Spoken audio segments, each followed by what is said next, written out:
Hey guys, welcome to Sunday Connections. Hi, Chris. Yep, I am Chris W. So our next speaker is Nicholas Andersen, right? He's our program director. He when I first got here, he was my house manager, and I never checked in with him once because every time I tried to, he was like, "We'll do it later," and then he would go home, and I didn't see him for 3 days. And so little resentment. I'll do better. I'll do better. You know, now I get it. Now I get to check in with him. So, but you know, he's the guy that's consistent, right? He earned his position. He's the guy that we can all try to emulate and be like. And so, you know, we wanted to get him to speak, and we waited for a little while to ask him because, you know, we wanted to, you know, build some pressure on him and get him a little nervous. And so I've been kind of giving him little bits like, you know, are you ready type of things. But it's going to be good, man.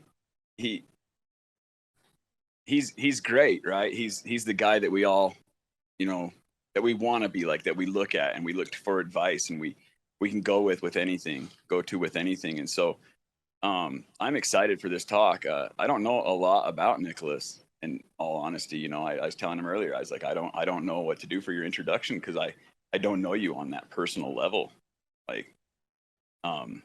like with what's before Red Barn. I just know him since I got here. And so it'll be nice to get to know him a little bit more. You know, some of the guys have been here for a while, know him. And, you know, we got a lot of guests. We got Nicholas's father in the back, which is awesome.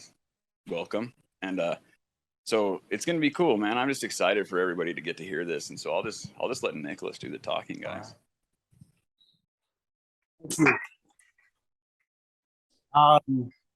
I'm just going to kind of tell a little bit about my journey here at Red Barn Academy. I'm going to go, I had to go there to get here. And there is really what I want to touch on just for a few minutes. I grew up in Clearfield, Utah, and I have 3 sisters, and I have 1 brother. And I had every opportunity to be successful in life. My mom and dad, they taught me right from wrong. They taught me how to work hard. They taught me how to be respectful, and they taught me a lot of great principles. My dad I'm a military brat. My dad spent 35 years in the military in the National Guard, and so we were very disciplined in our house.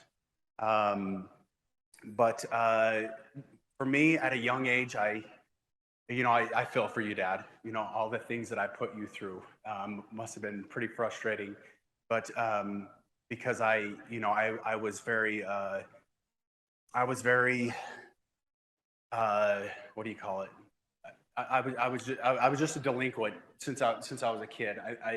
I pushed back against my dad, and I just got into some trouble. I was rambunctious. I was full of it, and I just there was I just caused a lot of problems. When I got into junior high, that's when I first started going down a path. I tried marijuana for the first time, and before then I had tried cigarettes, and I did that, and I didn't realize at the time the path that it was going to take me down. And by the time I was 15 or almost 16, I got my first job, and I worked at Wendy's. But that's when I was introduced to other things, and I decided to continue to go down that path.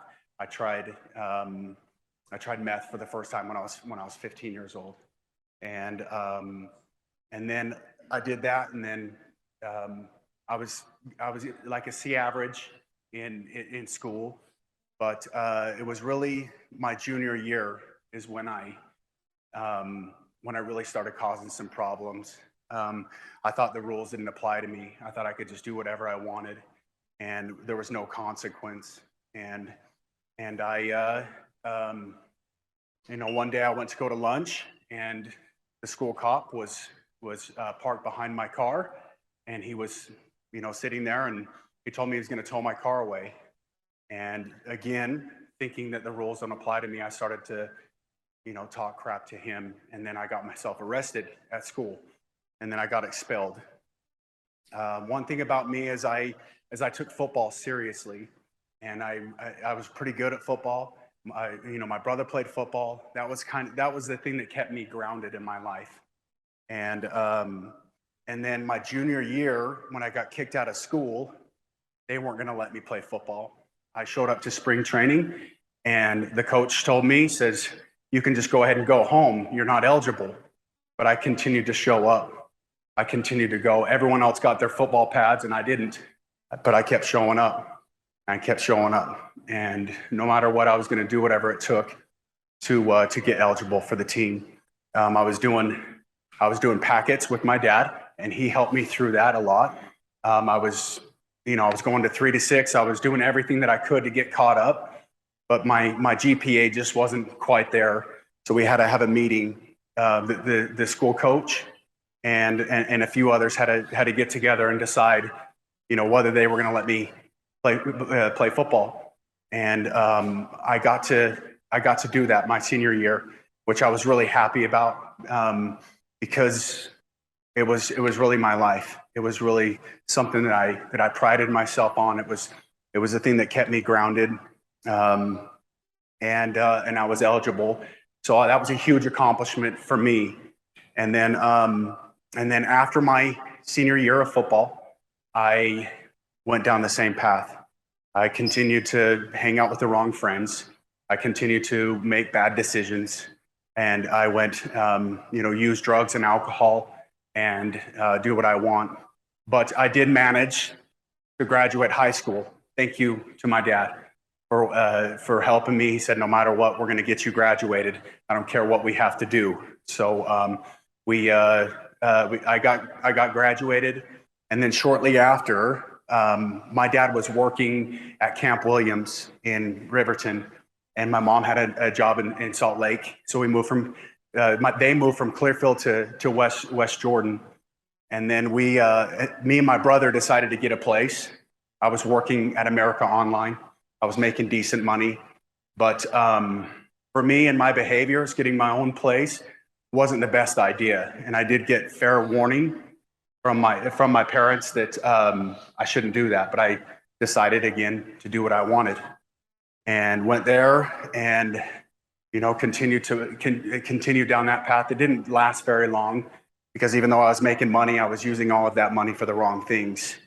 And then it got to a point where I had moved to West Jordan with my family, and it was probably the best thing that ever happened to me. I was away from all of my friends, and I had some good influence over in West Jordan. I began to. It was kind of funny. There was one day I was still traveling from Ogden to West Jordan to go to work, and on one day on the way to work, I got into a car accident. And I totaled my car, and then from there, the boss didn't believe that I got in another car accident because I had made a lot of excuses, and he said, "You're done." And that night when I went home, I got home. We told my parents about it, and the bishop had stopped by, and he says he just had talked to me, and for some reason, at that time in my life, I took it as like it was a sign.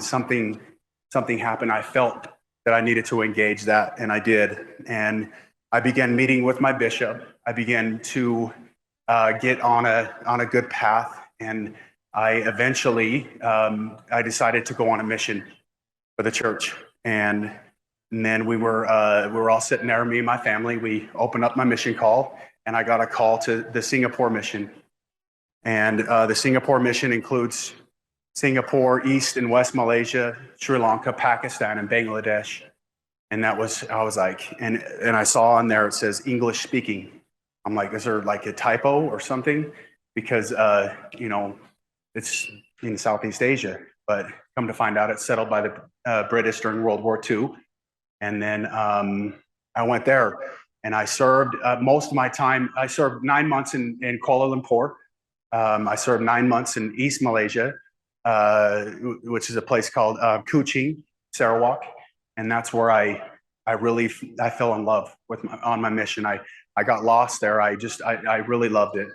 And then I spent the last 6 months in Sri Lanka and in Colombo, and I was a zone leader there, and it was a really good experience.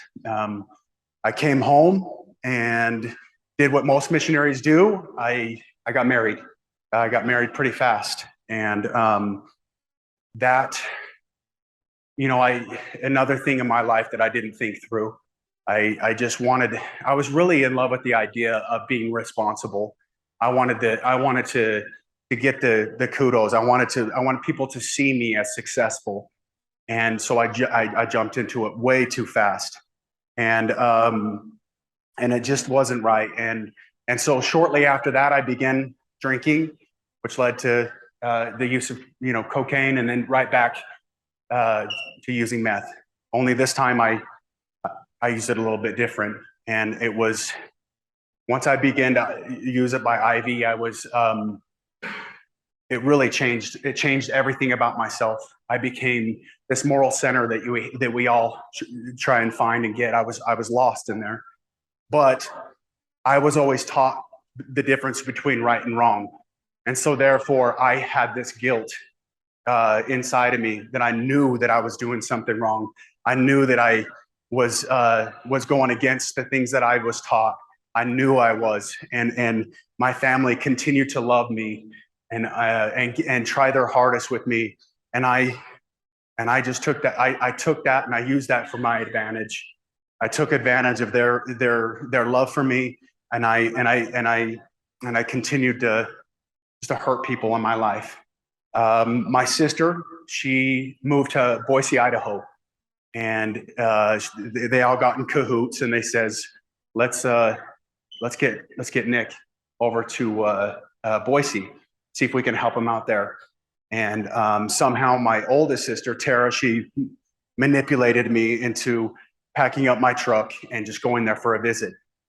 And I did that. And then I got the talk to when I went there with my brother-in-law and my sister. And my other sister says, you're staying here for a while. This is what you're going to do. And I did. I ended up staying in Boise for about 10 years. And I still had a lot of bad behaviors. I was still unwilling to recognize myself as the problem. I continued to lie about about my addiction, and continued to tell people that I was doing good, and I wasn't. And then so I got married, and she was the girl of my dreams. Her name was Danielle, and I loved her. I loved her very, very much. And but it all started as a lie. And that was my biggest problem, that I continued to lie to people. I continued to put on this facade that I was someone that I wasn't. And then she bought in, and then she fell in love with me, and then she began to recognize who I was. And she tried to help me, and she tried to be there for me until it just got to a point where she walked in on me using, and she packed her stuff and left. And I was left in the apartment, still under the facade with my family that I was doing good when I wasn't, until I exhausted all of my resources. And then I asked my mom for a Western Union. I says, Mom, I need to come home. And of course, I asked her to help me out with that. She Western Union me some money. I got in my truck, packed everything in it, and then I came back home to Salt Lake City. Again, at that point, my sister was living across the street from Davis High School. And then she invited me into her home, and she says, go ahead and, stay with me until you get on your feet. I got a really good job in the oil field, and I was making a lot of money. And I thought that, in my mind, I thought that alcohol was legal and it was good. So it was okay if I drink. Not okay, as we all know. We all know where that goes. So I was using alcohol on a daily basis. And then it got to the point to where one night, over drinking, I ran into someone that had, some other stuff, and I decided to indulge. And I did that. And then I met my son's mom, Avon's mom, and this is the first time I had been introduced to someone like her. She had been to prison. She had She had been down that path, and for me, we got together and we ran amok. And at that point, I began to burn bridges that I can never get back. And it was a hard time for me because my sister, bless her heart, she loved me, but she decided to go through my stuff. And when she did, she found some stuff and she says, "Brother, I love you, but you have to get out of my house. You have to leave. And this is what you have to do. Get your stuff and get out by tomorrow. I don't care how you do it. I got kids I have to think about." My parents were like, "Nope, you're not coming here." And so I went, and I did what we do. I just went with Becky and I did my thing with her. And 2 months later, I picked up my first felony charge. It was possession. And then I went into the system at that point and I did drug court. And it took me a long time to get through that, but I did. Again, not telling the truth. And that's what we always tell ourselves. We always want to do good. We always want to be good. And we always want to tell others that we're good. But the reality was that I wasn't good because I knew better than the choices that I was making. I knew I should be making better decisions. I was raised better than that. Got to a point when my dad I came to his house and he gave me the title to the car and says, "Here you go, son. This is the last thing that I'm doing for you. I'm done. And then, I went down the path. And then on April 15th, 2019 was the last time I was arrested. Prior to that, I had been booked into the Davis County Jail 20 plus times. Charges ranging from possession of a controlled substance to theft, burglary, communication fraud, and assault. This is me when I was 18, and this is me when I was 36. Broken, addicted, afraid. I was a deadbeat dad, a liar, cheat, thief, and menace to society. This is who I became. And then I was in the Davis County Jail. I had went in and told my probation officer that all the things that I was doing, I was done. I was like, I'm done with this. I don't know what the consequences are, but I'm just gonna be done with it all. I was tired of looking over my shoulder. I was tired of all. I was tired of all of this. I was tired of this. I was tired, most of all, of being a liar. Because when you got to look yourself in the mirror every single day, as we know, and you're a liar, and you can't lie to that person in the mirror. You cannot do it, no matter how hard you try. I wrote a letter to Red Barn Academy, and I told Michael, I says, in that letter, says, "Michael, I'm in quite the predicament. I was on my third probation violation and I had new charges, and Judge Williams was tired of seeing me, and I had earned prison. And instead I asked Judge Williams and Julie George, who was my lawyer, if I could get a shot. And then Michael showed up at my sentencing, and I got a shot. I got a shot to come to Red Barn. And this was, I got booked in on April 15th. And then I went through it, and then I did my probation violation, and they ran it all up, and they says, complete Red Barn or go to prison. And so I came here. May 1st, 2019 is my day. That's the day that everything changed for me. I, like all of you, I went and sat on the bench. And you sit there, and on that bench, there's a feeling right when you walk into this building. There's a feeling of something that you've never felt before, or you have, and you've buried it so deep that you don't even want to look at it. And that's hope, right? That feeling in our past was dangerous to look at. But in that moment, I could actually look at it and I could see it. I had hope. I saw guys like Derek Johnson walking around, like Anthony. I saw these guys walking around, and they looked different than they looked before. And I saw the promises on the wall. I promised to show up prepared for the task at hand, on time, and with a good attitude. I promise to develop self-reliance and give more than I take. You know, these types of promises that we go through when we go from the intern phase to the freshman phase, I saw on that wall, and I wanted it. I wanted to have integrity. I wanted to not be a liar anymore. I didn't want to be afraid anymore. I was so sick of looking over my shoulder, but I was more sick of looking in the mirror and knowing that I could do better and knowing that I can be better. And then I would continue to fail. But when I came to Red Barn, I knew something was different here. So being an intern, I, like all of you guys, you know, you go through it, right? You go through it. And for me, I remember my first move. It was Ben Fish, it was Derek, it was Justice, and Chad Lee, right? And so these guys, I was paired up with Derek, and Derek pulled me up 6 times, and like within the first hour of the move. And then he finally comes up to me. He says, "Nicholas, what can I do? What can I do for you to help you out?" I said, "You can stop talking to me, Derek. Just stop talking to me, and then we're good, you know." And he says, "That's not going to happen." He said, if you fall short, I'm going to continue to let you know." And as you guys all know, when you're pulled up in that moment, right, and you're just tired of getting pulled up, you're tired of it all, you just say, okay. And then I took Ben Fish on the Serenity Trail, and I says, "Ben, I cannot stand Derek. I can't stand him." I said, "I'm going to lose my mind if he pulls me up one more time." And Ben, he smiled with the big Ben Fish look on his face, and he says, "I love this for you."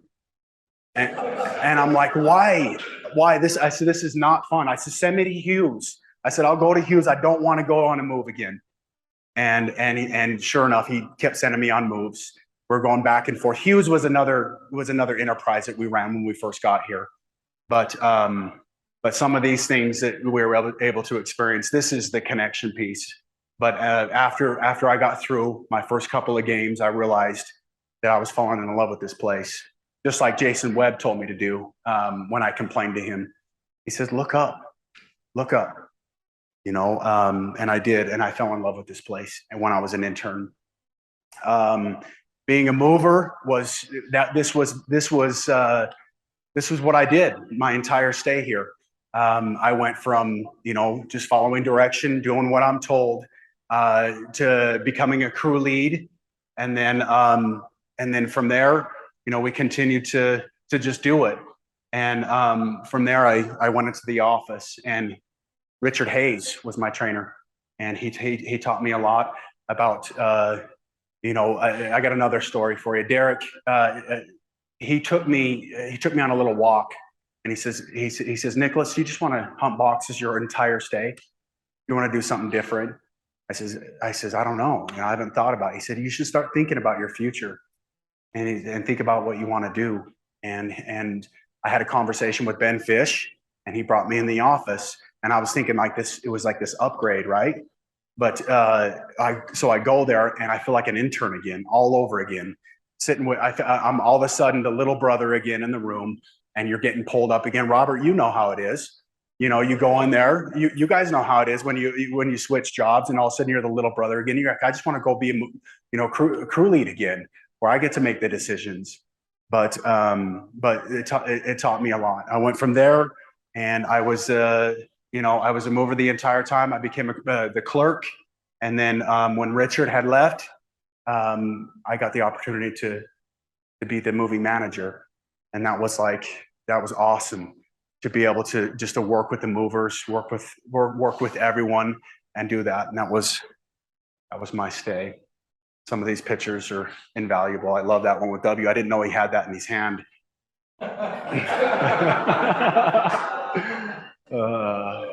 But having fun is a big part of what we do here. You guys have fun. Like, we work hard. We work hard every day, but we have fun. Connection, get animated. On a move, I put that hat on, and then Cody Topham decided to put this on the caption, "Only you can prevent forest fires." But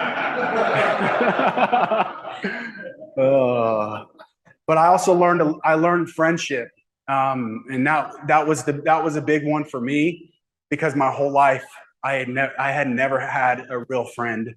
I had accomplices. I had co-defendants. Those are the type of people I had in my life. But then coming to Red Barn, you know how when you first get here, we tell you you don't know how to be a friend. Just follow direction and keep a good attitude and don't get caught up. But ironically, through your time, you're going to find the best friends that you have ever had. You know, today I have friends like Anthony who lets me know when I fall short. Ben, these guys hold me accountable. They hold me to the highest standard because they see something that I didn't see. They see the best version in me, and they refuse to let me be anything less than that. Those are the type of people that you guys want in your life. You guys want people in your life who are going to hold you to it. You know, we don't need someone to give us passes. We don't need that. We've got that our whole life. And how has that served us? Has not served us very well. And then, of course, Avon.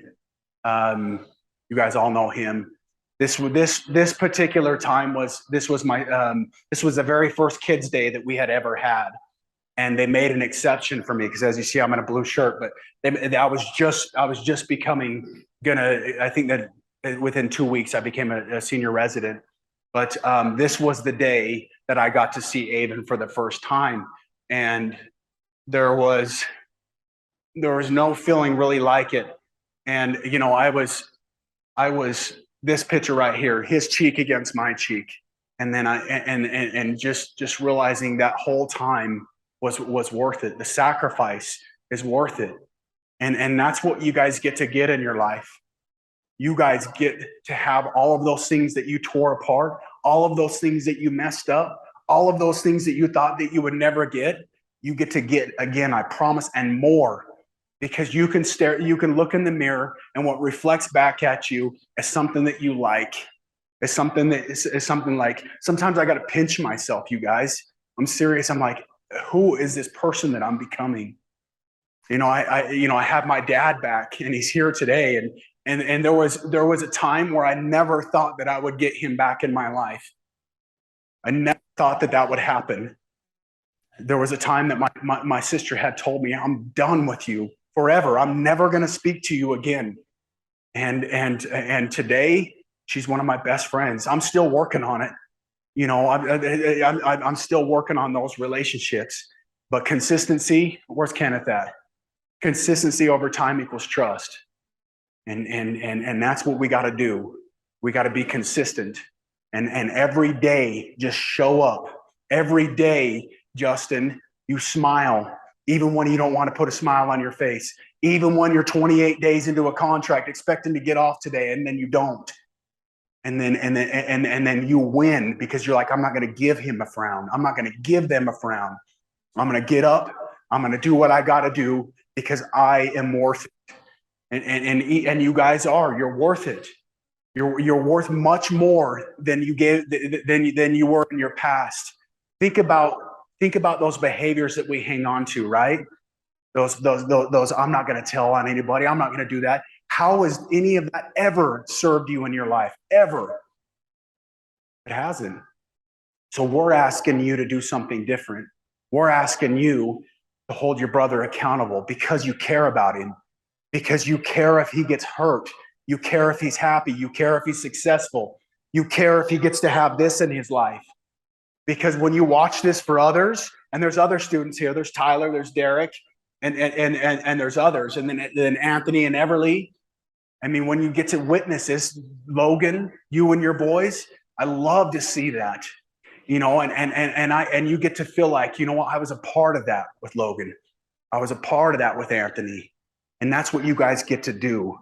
So anytime you get in your feelings, especially as an intern, just continue to get up, continue to fight, continue to understand that this is possible. This is possible. Getting your life back is possible. Whole person change. And this is when you become a senior resident, and after some time, you guys will all get to go to Taylor Cooperative. You get to go get custom fitted. You get to stand on this little thing right here, and someone gets a custom design a suit just for you. And there's not for me, I was going through that, and you have coffee, you hang out, and you make a whole day of it with your peers. But this is the day that for me was how I felt. I felt like a whole person again. I felt like a human being. I felt like, you know what, I can do this. I felt like I can do life. I don't have to do it alone. I don't have to be alone. And this is an event that we got to go to. It was actually Fort Taylor Cooperative. Got to go there, but what does it take to reinvent a broken life? A while back, when I was a senior resident, we got some homework, and it was on this subject right here. And I'm going to read you my homework. It says, what does it take to reinvent a broken life? A true desire. That is just the beginning. Then courage to act it out.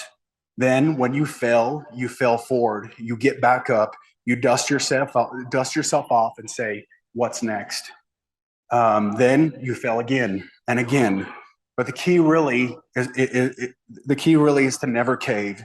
Do better today than you did yesterday. Do what you say you're going to do.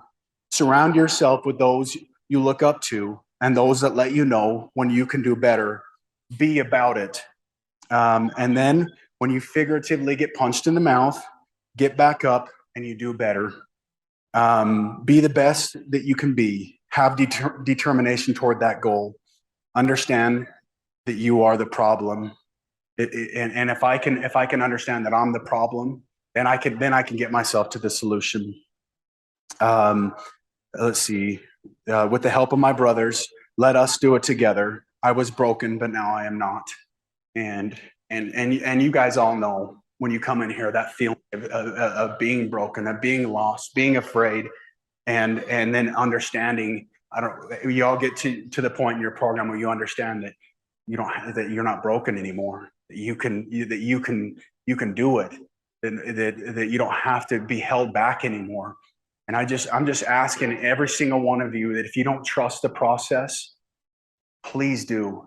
Once you trust the process, once you trust your leaders, once you trust what we got going on here, that's when you feel the magic. That's when you see something happening. And then that's when you can, once you know that, you can give it to the next guy.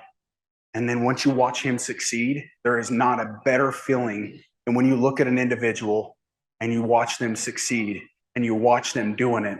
If you're on the moving company, you watch someone handle a grand piano by themselves. And you're like, and when they go to ask you questions, like, you got this, man. And then afterwards, see, I told you. Or when you're on a 1 o'clock in the morning move and you're just dead tired. And then you see the guy next to you who comes with a smile. You're like, if this guy can do it, I'm going to do it too. I'm going to have a good attitude. I'm going to get through it. Today,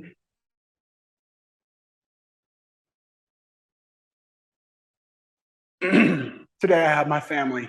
I have my brother, my nephew, my mom, my sister, and my niece over here. And my dad back there. I have my family back today. And these guys are my rocks. These are the people that I go to. These are the relationships that I value more than anything. And then I tell myself, no matter what I go through in my life, I got these guys. And I'm not going to let them down. I'm not going to let myself down. I have these and I earned it. And it was hard to get back, but I got it back. And I'm gonna cherish that, because when you do get that back, you guys are gonna value that more than anything else in this world. But realizing that I get to show up for them, I get to put my arm around them, and I get to say, what can I do for you? I get to go pick up dinner. I get to go man the grill. You know what I mean? This is what we want to do. We never want to go to our folks again and say, hey, Dad, can I get $20? That's not who we want to be. We want to be self-sufficient, self-reliant, because every opportunity is out there for us. There is no excuse for us not to be successful, because everything is out there waiting for you. If you want something, you got to go get it. You have to go get it. And you have to decide that I'm going to do that. Here at Red Barn, we take broken lives and we mend them through hard work and accountability. I'm going to read you a journal entry. On April 14th, which is one day shy of 2 years before I got arrested. It says, I went to the gym at like 4, like I normally do. And Anthony told me I need to call my PO, Scott, immediately. And my mind went down the road that I did something wrong, but I didn't. I terminated APMP successfully. I've been on probation since 2016, and now I am not. I'm here at Red Barn Academy on my own accord. I'm happy, healthy, and making good choices. I feel great. I can't tell you in words the feeling that I have in my chest. All I know is God is good, and I know that He has a plan for me. And I know if you just do the next right thing and then repeat that over and over, good things happen. Be great. Be who you are meant to be. God made you on purpose. Be what He made you to be. And I put, I love Avon. I love my family. I'm a blessed man. And that was one of the best days in my life. And that's when my stay changed, because I was no longer here at Red Barn because I was forced to be by a judge. I was here because I wanted to be. And then I wanted more of that. So I just continued to stay. This is who I am today. I am honest. I'm accountable. I'm a good father, a good son. I'm a friend. I'm hardworking, and I'm confident. And all because of my Red Barn family, and all because I decided to do something different. And and coming here to Red Barn was the best decision that I ever made in my life. And it still continues to be the best decision I make every day, because I get to be here with you guys. I get to see you guys interact with me. I get to interact with you. I get to watch you along your course. I get to go through some of these trials and tribulations together. But that's the key, right? Is doing it together. That we don't ever have to do it alone, and we can't. As Kevin would say, your mind's a bad neighborhood. You should never ever go there alone. And we have each other to get through it. I wanted to end with this right here. How do I hit play, Brad? Oh, come on, Kane, what? Where you at, Kane? Wait. Come on, Kane. All right. Red Barn Rangers on 3. 1, 2, 3.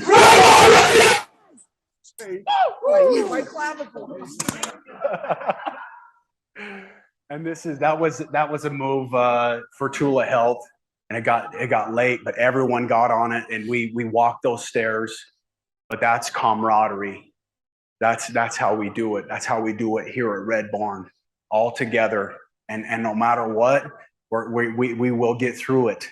No matter how hard it is, no matter how heavy the safe is, no matter how difficult the customer is when they're following you around the house, and to say, why are you doing that? Why are you doing that? Why are you doing that? And then you just get to smile. And I had a customer come to me one time and says, that's taking you way too long to put that treadmill back together. And I says to her, we're off the clock at this point. I said, but I have to put this together right. And I already knew. I was like, I didn't know what I was doing. I was trying, and she knew it. So I was like, you know what? We're just off the clock. And in the end, I made up for it through personality. I ended up just going to talk to her and just smoozing her over, and then overall she was happy, and she left a 5-star review. So, anyways, guys, that's a little bit of my story, and I want to open it up to you guys for questions, and then kind of go from there. Jeffrey. What were some of your core behaviors while you were here? Oh, really? You have to bring that up. Well, the main one was moving too fast. I always got ahead of myself. I always had to slow down.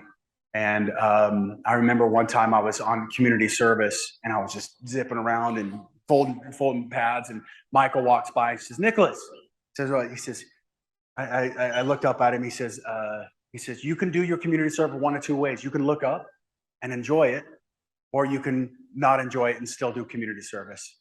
So he said, "It's up to you." And then he walks away. So, but moving too fast, Jeffrey, entitlement. I always thought the rules didn't apply to me, that I could somehow, I was somehow terminally unique than everybody else in this world. And I found out real quick that it wasn't. Little move and you dog in your wake. A dog? Well, I think so. I think there's been there was one time we went to this house. We were putting this bed together, and this dog would not get out of the way, and so I kept tripping over him. And I asked the customer to remove the dog, and they said, "I'm not doing that." So, yeah. What was the most difficult thing you caused the guy to stay in a rip on? Most difficult thing I conquered. I think that I think it was a blister that I got through from Hughes. All right, I had these steel toe boots that were size too small, and I didn't want to complain because everyone's just throwing you water and say just drink some water, right? And so I'm sitting there and I'm kind of limping, and then Jason's like, "What's wrong with you? Get to work." So I'm like, "All right." So I'm getting to work, and finally I take off my shoe and I show Jason this blister. He says, "Why didn't you say something?" I said, "I did. I tried to, man. You just keep throwing me water." But I got through that blister. It took a couple weeks, but we got through it, and I got a different pair of boots. Ethan, what made you decide to stay a third year? Well, for me, it was there was a lot of reasons. At first, I remember having a conversation with Alan, and he kept telling me that he basically assumed that I was gonna stay, right? And I was gonna show him. I'm not staying. I was telling Ben, I'm not staying. I'm leaving at 2 years. And then it was the ride to Utah County with Alan, and we just talked. And I realized in the moment that I was always going to stay. He started talking about a daddy track. He started talking about that you're not ready to become a dad. You're not there yet. And I went through my senior retreat, and there was a lot of things, but it was more like I knew that if I left Ethan, that I would go and I would be disappointed because we all get this idea of how life should be after the barn. For me, being a father, thinking that I could have Avon back in my life, thinking that I could have him full time, but that I could do it my way again, right?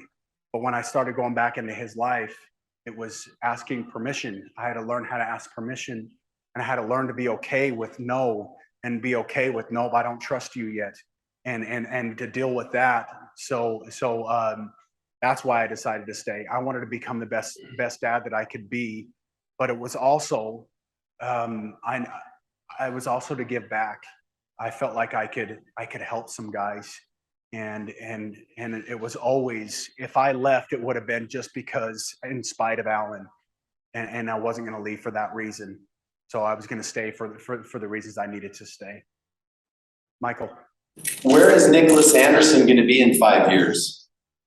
Where am I going to be in 5 years? I hope still here with you guys, doing it. Anthony. Tell us about the guitar on the move. Oh, all right. So again, I was with Ben. I mean, you guys know their personalities, right? Ben and Justice. Justice was the only nice one, mind you, but he was still kind of with all those guys, Chad Lee and Derek. We were on this grinder. It was super late, and Ben told me to go prep all of these items in this room.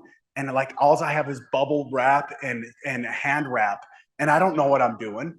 I'm sitting there, I'm like wrapping this guitar, and Ben and Chad Lee have their hands on their hip like this, and they're like, "What are you doing?" And I'm like, "I'm wrapping this guitar." He says, "Why?" I says, "I don't know. I just decided to wrap it."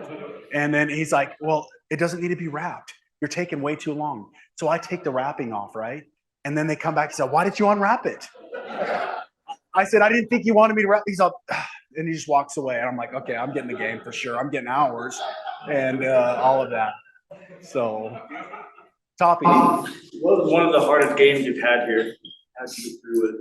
The hardest game, there was a couple of those for me. But I'll, the one was when I got pulled up by Joshua Kemp.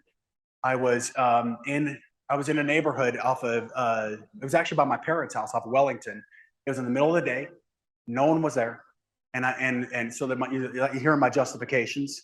So I'm coming up to the stop sign, right? And I kind of look and just go.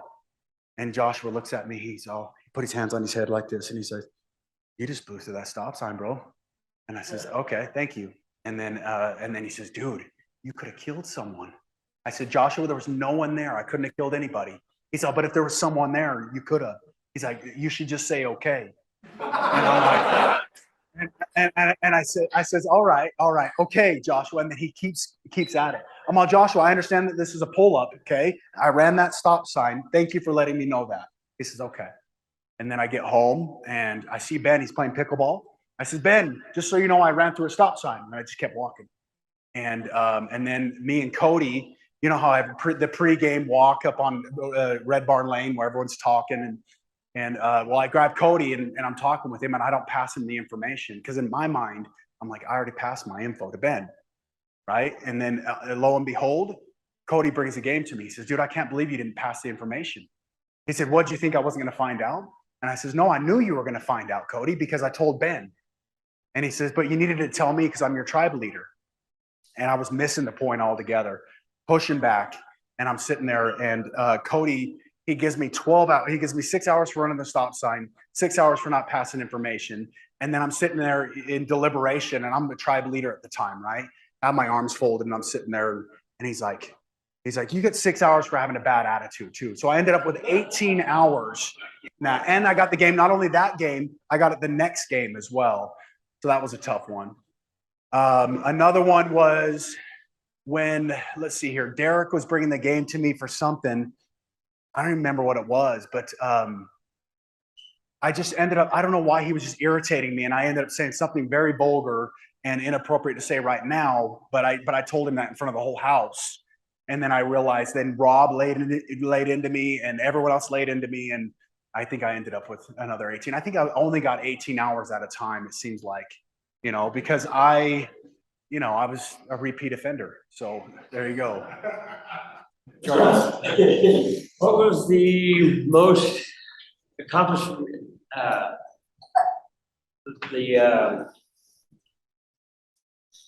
in everything that you were trying to do, what you were here for, what was the biggest accomplishment that you've made that you get to still take away from here? There's a couple of them, Charles, but first and foremost, Avon. That was my biggest accomplishment, and my family. But also, I understood one day the power of empowering someone else. That's where I understood the concept. If you want to keep something, you got to give it away. I didn't understand what that meant. I was like, what does that even mean? But I recognized it one day when we were on a move and Billy was wanting to take care of this piano, and I didn't want him to do it. I felt like he's just not ready. But I decided to let him do it, and I watched something really beautiful happen. I watched him do it methodically. I watched him succeed. I watched this look go over his face. And then in the end, I asked him if he would share the story. And when he shared our story, it was more impactful than anything that I'd ever heard him say.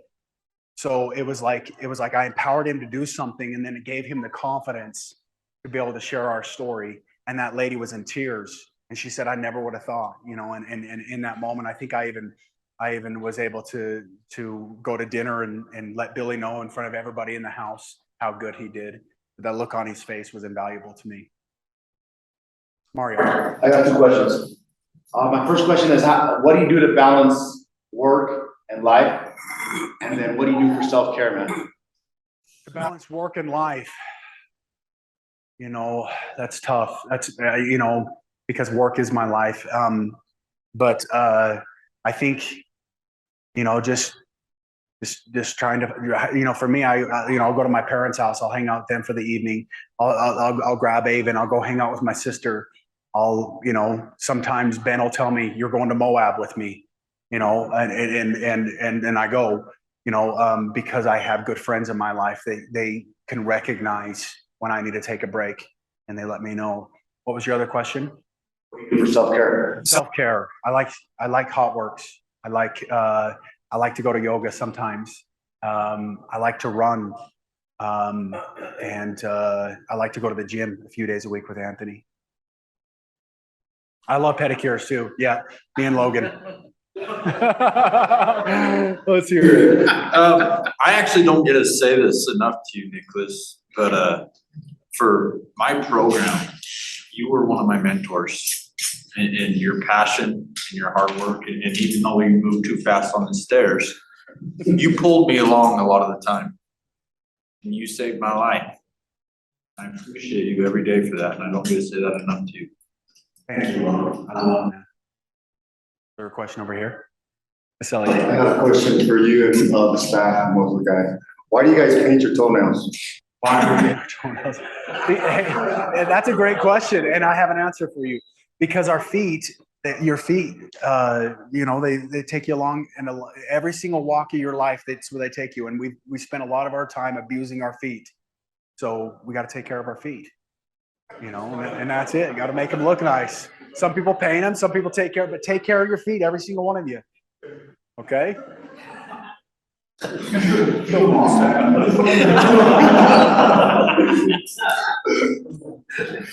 you right away, or how did that switch happen?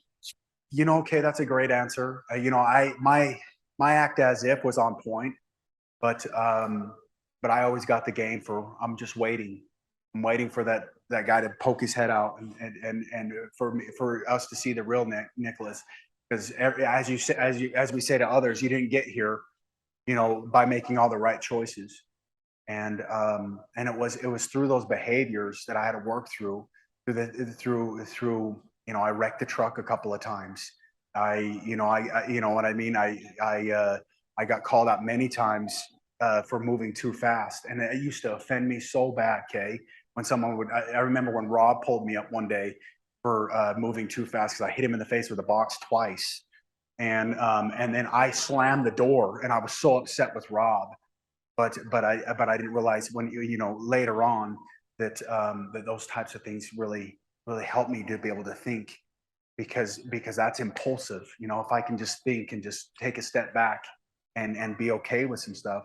Now today that it's a running joke. I'm always moving too fast, but I can always dial it back a couple of notches. Logan really blocked you at basketball and it cost you the game. That's a great question.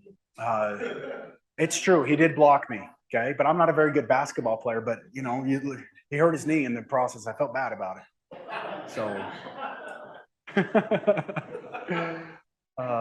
Christopher. What gives you, where do you find peace besides your time with David? What else gives you peace? A lot of things give me peace. But it's mostly, it's mostly here, Chris, hanging out, having a conversation with one of you guys stopping by my office and saying, hey, you got a minute? And then you come in there and we have these conversations, and it brings a lot of peace to me to be able to work through these problems and to understand that, when many times, Anthony, when you were walking down the road and you were so mad that we grabbed you and says, no, you don't get to leave, and then you stay, and then all of a sudden you start changing your life. Those types of things bring me peace, besides Avon and my family. I love when Anthony and I run the Bonneville shoreline, and we get to stop there and just look at the valley, just take it all in. Sunsets here. There's a lot of things. My next question I was going to ask you, how do you deal with that kind of situation calmly? Like, what are some of the tools that you've learned while you were here to be able to deal with stuff like that, when you're like flipping out or like about to leave or acting crazy, and you're able to just stay calm and cool the whole time and just handle the situation well to where calm afterwards? It's love, man. I love you. I love all of you guys, and you cannot change what you do not love. You know, if you want to change someone, if you want to change your self-love, it all starts with love. But if you see someone walking up the road, or if you see someone that's in a behavior, have care for them, have love for them. You know what I mean? And that's why I always say, Anthony, in the game, check your motives. You know, look at that individual in their eyes and say, what can I do to help that person change? You not to look at me. Not how loud can I get? How loud can I scream? It's what can I do to help you? And that's what keeps me calm. What were your thoughts when you first got there and you were sitting on that bench while you're asking the question? You know, there was a lot of things running through my mind, but the biggest thing that was running through my mind is I knew I had to do something different. I knew I had to be here, and I was paying attention to how I felt, and I did feel love. There was something here that I felt when I sat on that bench. And it's something, you know, it was hard because everyone's trying to help you and everyone's trying to tell you and you don't even know what's going on. And they're telling you, you got to trust the process. You're like, what in the heck is the process? You know, how do I trust something that I don't know? You just keep showing up, man. And trust that your best thinking got you exactly where you're at. So trust us, you know what I mean? And engage, just start, you know, engage, just support someone. Just start talking. You never know what'll come out of your mouth and how you'll impact somebody else. What was your aha moment when you realized, like, I'm me again, not this broken man anymore? My aha moment, there was probably a few, but one of the first aha moments for me was that journal entry that I read after I got off the phone with my probation officer, and he told me that I was no longer on APMP, that I had successfully terminated. And I got to think it was actually Joe Abbott. It was when I called back to talk to him, I got to thank him, you know, as he was a part of my journey. I got to say, thanks APMP for your part and be finally done. You know, I was on for years. That was an aha moment. And then the next morning I woke up and I was here because I wanted to be here. I could leave at any time. Yeah. What was some of the best advice given to you through your stay, and what's some of the best advice you give to us? Slow down was the best advice that I could have gotten, and to look up. And the best advice that I could give to others is stay, no matter what. Just make it to your pillow, stay. And then if you stay long enough, you'll be able to get your life back. Who's your mentor? My mentor, Michael, Anthony, Justice, Cade, Ben, you know, Logan even, you know, I mean, there's Rich, Stephanie, and I have a lot of mentors in my life. After going on your mission, getting that close with God, and you came back and spiraled the way that you did, how did you learn to surrender to God's will for your life? I'm still learning, Preston. I don't know how. I just continue to get up every day, and I just worked as hard as I could, and I continued to try to have a good attitude. And no matter what, I wasn't going to get beat again. And I will show up myself. And that's what I did, is I just showed up. And then when I got past that threshold, I remember thinking, I've never done something this positive for this long in my life after that 2 years that I was here. But I just continued to show up. And no matter what, like, you know, I mean, you still go through it. You still have your times, but I have my people that I call. You know, I call them, say I'm struggling. You know, this is what I'm going through. This is what's up. Always have someone that you guys can go to. You found out you're becoming program director. What were your thoughts? Oh, y'all, I was sick. I felt inadequate. You know, all these old behaviors came up, but then, so that's the initial reaction, right? But then I felt, you know, if Michael sees something in me, I trust Michael, and so if I trust Michael, then I trust myself, and then I knew I knew it wasn't by myself, you know, and then it just happened. I just continued to do the same thing that you guys do. I just say, you know what, I'm just gonna show up, you know. You still make your bed every day? I still make my bed every day. Yeah. Almost every day, okay? Anthony called me, gave me the look, okay? Almost every day.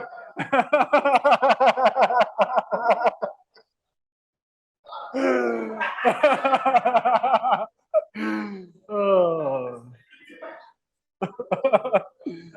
Okay. What you got, Kenneth? Got a question? You look like you did. Any other questions? Well, thank you guys for allowing me to share my story with you. I hope it impacted some of you for good. Have a good night. Thank you.